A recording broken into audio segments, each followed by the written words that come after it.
1월 22일 법률방송 러투데이 시작하겠습니다. 오늘 첫 소식입니다.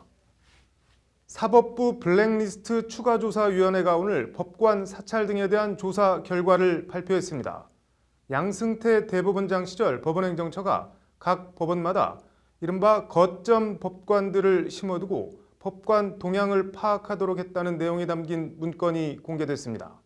판사들의 익명 카페와 SNS까지 들여다봤다고 합니다. 먼저 석대성 기자입니다. 사법부 블랙리스트 추가조사위원회가 오늘 법원 내부 통신망인 코트넷에 올린 조사 결과 보고서 전문입니다. 법관 동향 파악 관련 법원행정처 기획조정실이 지난 2016년 8월 작성한 문건 내용입니다. 광범위한 정보 수집이 필요하므로 가용한 공식적 방법 외에도 비공식적 방법을 최대한 동원해 정보를 수집하도록 함이라고 되어 있습니다. 강론은 더 구체적입니다. 법원행정처 심의관 출신 등 신뢰할 수 있는 거점 법관을 통한 해당 법원 동향 주기적 파악, SNS, 게시판, 리서치를 통한 정보 수집 같은 표현이 눈에 띕니다.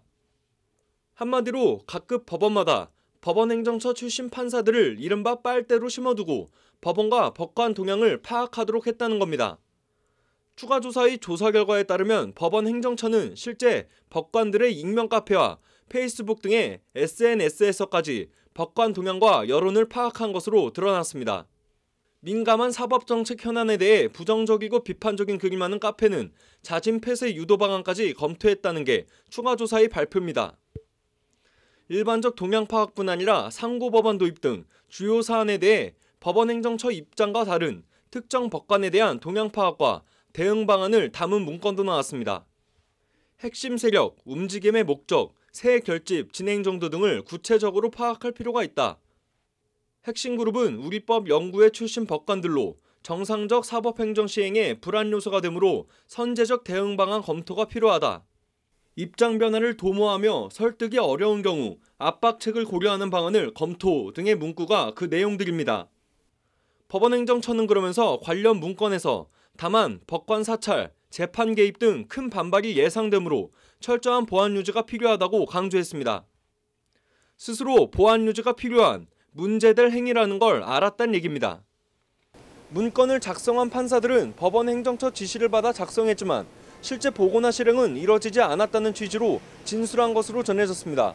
그러나 이런 해명에도 불구하고 실제 법관들의 동향 파악 등이 이뤄졌고 이는 정보 수집의 목적과 의도, 수단과 방법 면에서 정당하거나 타당하지 않다는 게 추가 조사의 결론입니다. 법률방송 석대성입니다.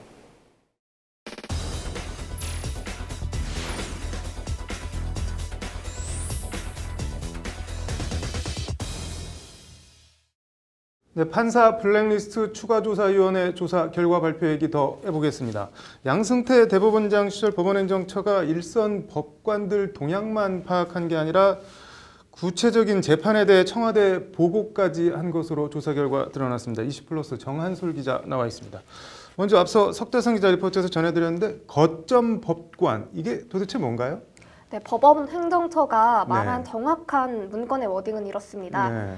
신뢰할 수 있는 거점 법관을 통한 해당 법원의 동향 주기적 파악, 이렇게 되어 있는데요. 네, 속칭 빨대라고 하는데요. 법원 행정처가 법원 행정처 출신의 판사들을 일선 법원에 심어놓고 다른 법관들의 동향을 파악할 수 있도록 했다는 겁니다. 그래도 사법부는 독립적인 헌법기관인데 저런 문건 작성을 지시한 판사나 지시했다고 또 작성한 판사나 참 뭐라고 할 말이 없는데 구체적인 재판 사건을 청와대에 보고했다. 이 얘기는 또 뭔가요? 네, 그 사건은 말도 많고 탈도 많은 국정원 댓글과 관련해서 원세훈 전 국정원장의 공직선거법 위반 및 국정원법 위반 사건에 대한 항소심 판결 관련 내용입니다. 이제 문건 작성 일자는 원 전 원장이 항소심 선고를 받은 바로 그 다음 날인 2015년 2월 9일자로 되어 있습니다. 뭐 이 문건은 누가 작성한 거고 무슨 내용인가요? 네, 법원행정처 기획 제1심의관이 사용한 컴퓨터 저장 매체의 기조실 파일 안에 저장된 파일이라고 하는데요. 또 원 전 원장에 대한 항소심 판결 선고 전후에 걸쳐서 특정 외부기관, 이거 문건에서는 이 특정 외부기관을 BH라고 표기하고 있습니다. 이 특정 외부기관과 그 외의 여야 각 당, 언론 그리고 법원 내부 동향과 반응을 파악해서 정리하고 향후 대응 방안을 검토한 문건이라는 것이 추가조사위의 발표입니다. BH면은 블루하우스 청와대를 지칭하는 거 아닌가요? 네, 맞습니다. 가장 문제가 되는 부분이기도 합니다. 네.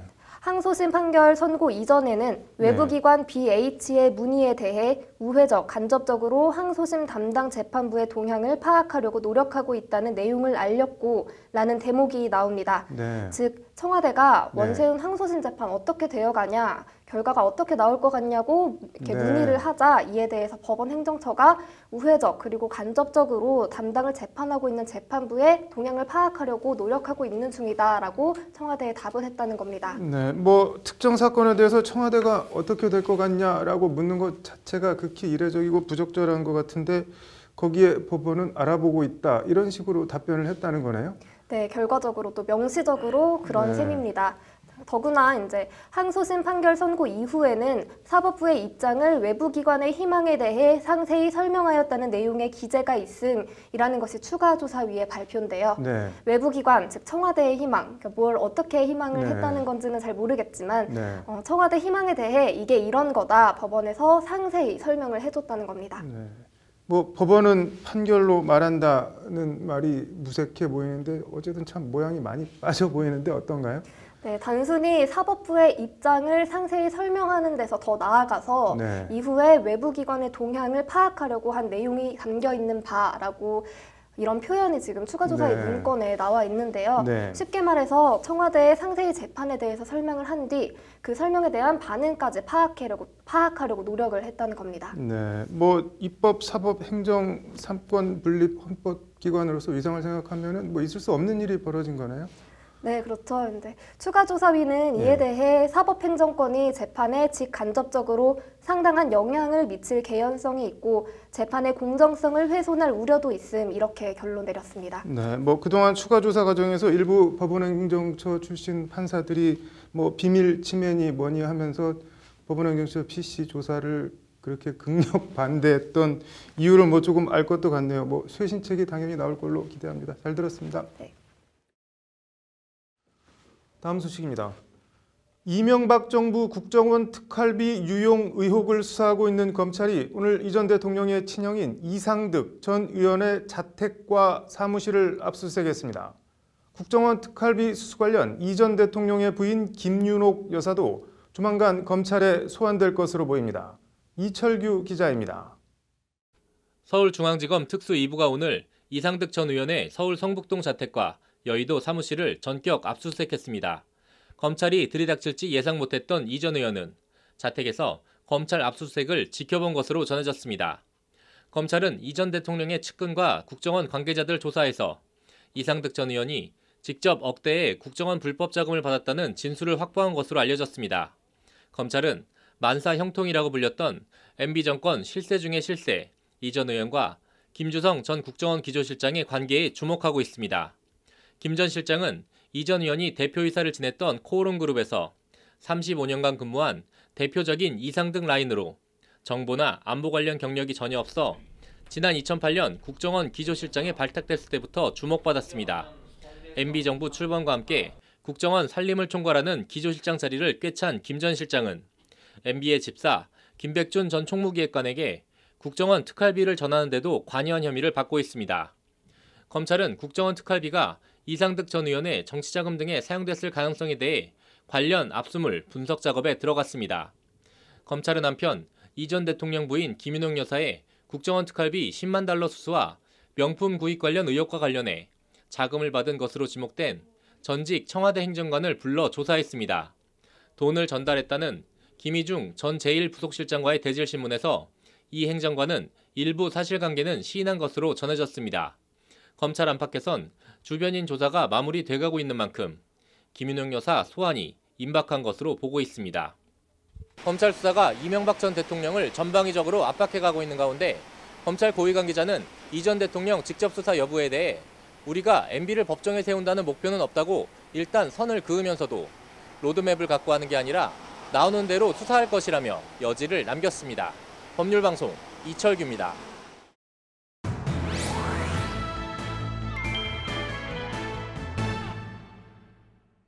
예, 원세훈 전 국정원장이 국정원 특활비로 자녀 아파트 구입 비용 일부를 충당했다는 의혹이 나와 논란이 커지고 있습니다. 남승환 변호사의 시사법률 얘기해 보겠습니다. 남 변호사님, 국정원 특활비로 자녀 아파트 샀다. 뭐를 어떻게 했다는 건가요?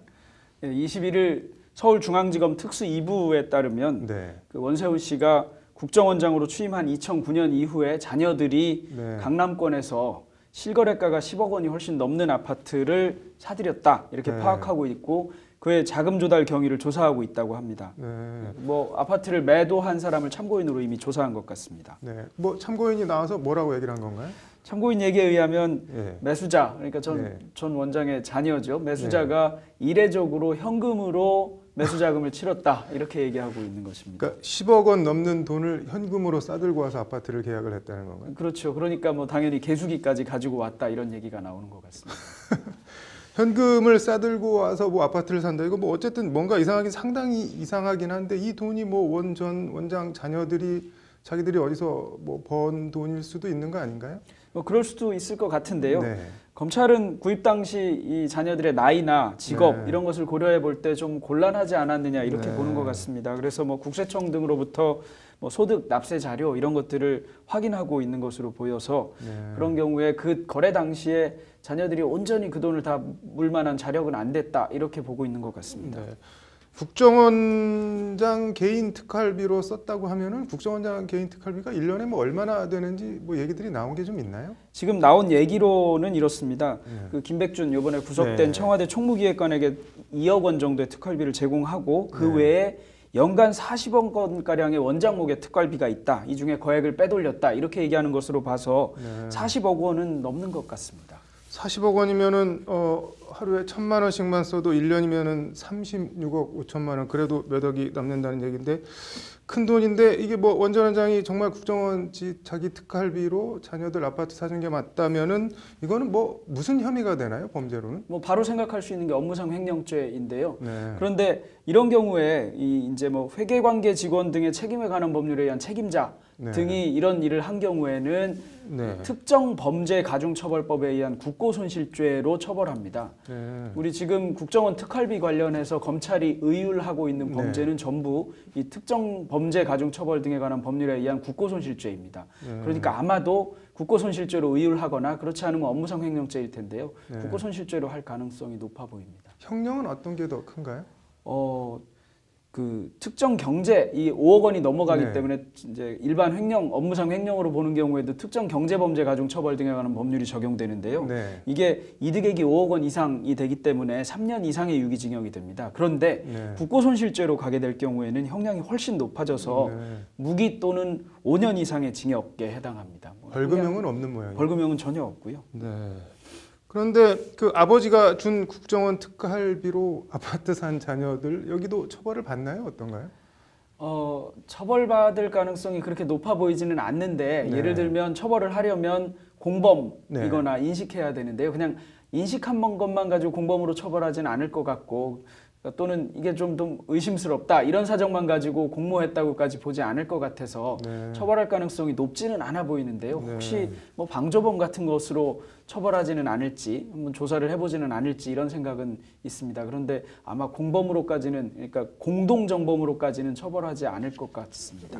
가장 궁금한 게 만약에 국정원 특활비로 이 아파트를 구입했다면 이거를 뭐 범죄 수익으로 봐서 뭐 추징, 몰수 이런 게 가능한가요? 어떤가요? 네, 기본적으로 몰수 대상인가 여부가 제일 쟁점이 될 것 같습니다. 우리 형법이 몰수할 때 이 대상 물건이 범인 이외의 자의 소유에 속하지 않아야 된다고 합니다. 좀 말이 어려운데 그러니까 범인이 갖고 있는 것이라고 생각하면 되는데요. 근데 다만 범인이 갖고 있는 것은 아니라 하더라도 그러니까 다른 사람의 소유에 속하는 경우에 그 사람이 정을 알면서 그러니까 사정을 알면서 취득한 경우에는 마찬가지로 몰수 대상으로 합니다. 범인은 지금 국정원장이던 원세훈이니까요. 원세훈 씨가 가지고 있지 않습니다. 지금 명의상으로는요. 그러니까 뭐 원칙적으로 몰수 대상이 아니다 이럴 수 있는데 그럼에도 불구하고 정을 알면서 취득했을 가능성이 상당하고 기본적으로는 그 범죄로 인해서 발생한 그걸로 인해서 취득한 물건에 해당하는 것이 이 아파트라서 만약에 아들들이나 또는 자녀들이 이 정을 알았다고 하면 몰수 대상이 될 수 있을 것입니다. 네, 결국 뭐 자녀들이 유죄가 되느냐 안 되느냐랑 같이 물려 있는 문제인 것 같네요. 네, 그럴 것 같습니다. 내일 조금 더 들어보겠습니다. 오늘 잘 들었습니다.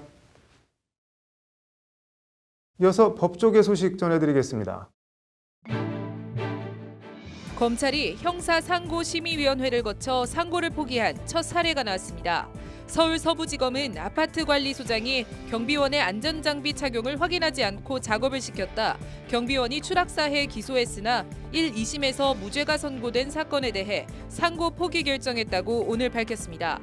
검찰은 상고심의위원회에서 관리소장이 안전장비를 지급했으므로 의무를 이행한 것으로 봐야 한다는 의견과 안전장비 착용 여부까지 확인할 의무가 있다는 의견이 4대4로 팽팽히 맞섰다며 피고인에게 불이익이 될 수 있는 상황이므로 상고심의위 의견이 동수로 나온 만큼 이를 존중해 상고 포기 결정을 했다고 밝혔습니다. 서울중앙지검은 오늘 최경환 의원과 이우현 의원을 뇌물 등 혐의로 구속 기소했습니다. 최경환 의원은 이병기 전 국정원장으로부터 국정원 특활비 예상을 올려달라는 청탁과 함께 1억 원을 받은 혐의입니다. 이우현 의원은 지방선거 공천 및 관급공사 수주 청탁과 함께 모두 13억 원의 불법 정치 자금과 뇌물을 받은 혐의입니다. 서울지방변호사회는 29일 오후 5시 서울 잠실 롯데호텔에서 2018년도 정기총회를 개최합니다. 각종 회규 개정과 2017년도 회계 결산 승인, 2018년도 회계 심의 등을 논의합니다. 대한변호사협회는 증거법 특별연수를 2월 3일 실시합니다. 수강희망회원은 2월 1일까지 변협 홈페이지를 통해 신청하면 되며 의무 연수 전문 8시간이 인정됩니다.